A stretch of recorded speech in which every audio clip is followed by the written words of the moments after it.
رسول اکرم صلی اللہ علیہ وسلم نے، اس لیے صحیح بخاری کی روایت سمرہ بن جندب کی روایت ہے کتاب تعبیر الرؤیا کے اندر، کہ میں نے جب دیکھا ایک شخص بیٹھا تھا اور ایک شخص کے سر پہ ایک فرشتہ پتھر مار رہا تھا اور اس کو کچل رہا تھا۔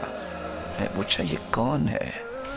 جواب ملا الذی یأخذ القرآن ویرفضہ وینام عن الصلاة المکتوبہ، یہ وہ ہے جس نے قرآن تو پڑھا، فرض نماز کے وقت سویا ہوتا تھا۔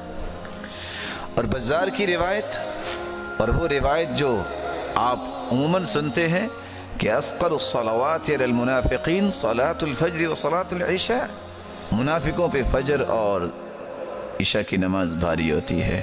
اور بزار کی روایت کی میں نے بات کی، الذین تتثاقلت رؤوسهم عن الصلاة، جن لوگوں کے سر نماز سے وقت بھاری ہوتے ہیں ان کے منافق ہونے کی نشانی ہے۔ اس لیے اقام الصلاة، جب تک نماز کی پابندی نہیں ہے آپ کو کبھی چین نہیں آئے گا، آپ کے کسی معاملے میں کبھی سکون نہیں آئے گا۔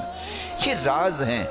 رسول اکرم صلی اللہ علیہ وسلم نے فرمایا فَكَأَنَّمَا وُتِرَ أَهْلُهُ وَمَالُهُ، اس کی عصر کی نماز رہ جائے، وُتِرَ أَهْلُهُ وَمَالُهُ، وہ ایسا ہے اس کی زندگی کا اندر جو بھی مال ہے سارا برباد ہو گیا، اور اس کے خاندان کا ایک بچہ بھی نہیں بچا، سارے مر گیا، اتنا نقصان اس کا ہو گیا۔ اور انسان کہے کہ میرا نقصان ہی نہیں ہوا، لیکن یاد رکھنا میں اور آپ انسان ہونے کے ناطے سے کمزور ہیں، اللہ سے مدد بھی مانگا کریں کہ اللہ ہمیں ہمت دے، توفیق دے۔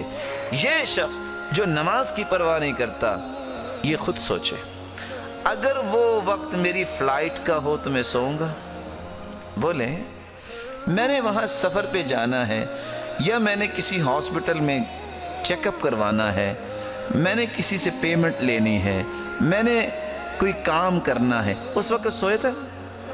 اگر اس وقت بھی سویا ہے ہم کہیں گے یہ بیمار ہے۔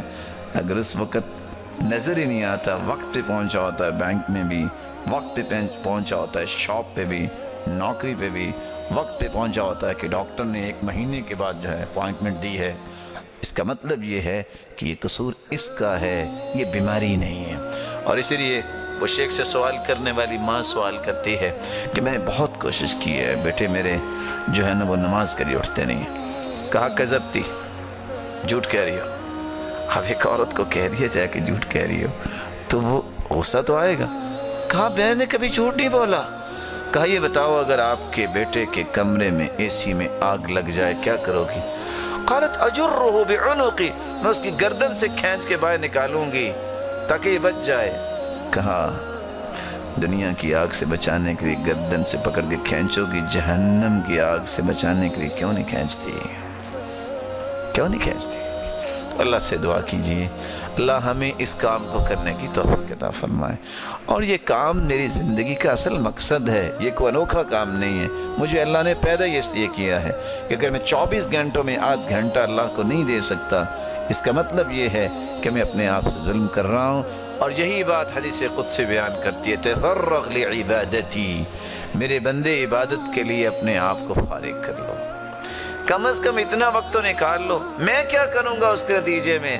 صرف عبادت نہیں، املأ یدیک رزقا، میں تیرے ہاتھوں کو رزق سے بھر دوں گا، تجھے سنبھالا نہیں جائے گا۔ وَأَمْلَأُ قَلْبَكَ غِنًا، میں تیرے دل کو غنا سے بھر دوں گا، تجھے کبھی فقیری کا ڈر نہیں آئے گا۔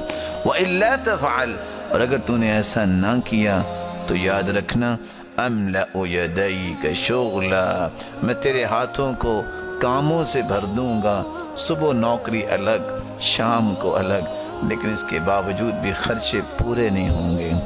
اور وَلَمْ أَسُدَّ فَقْرَكَ، اور تیری فقیری کو میں ختم نہیں کروں گا، بلکہ ہر وقت تیرا رونا ہی رہے گا۔ اللہ رب العزت ہمیں محفوظ فرمائے۔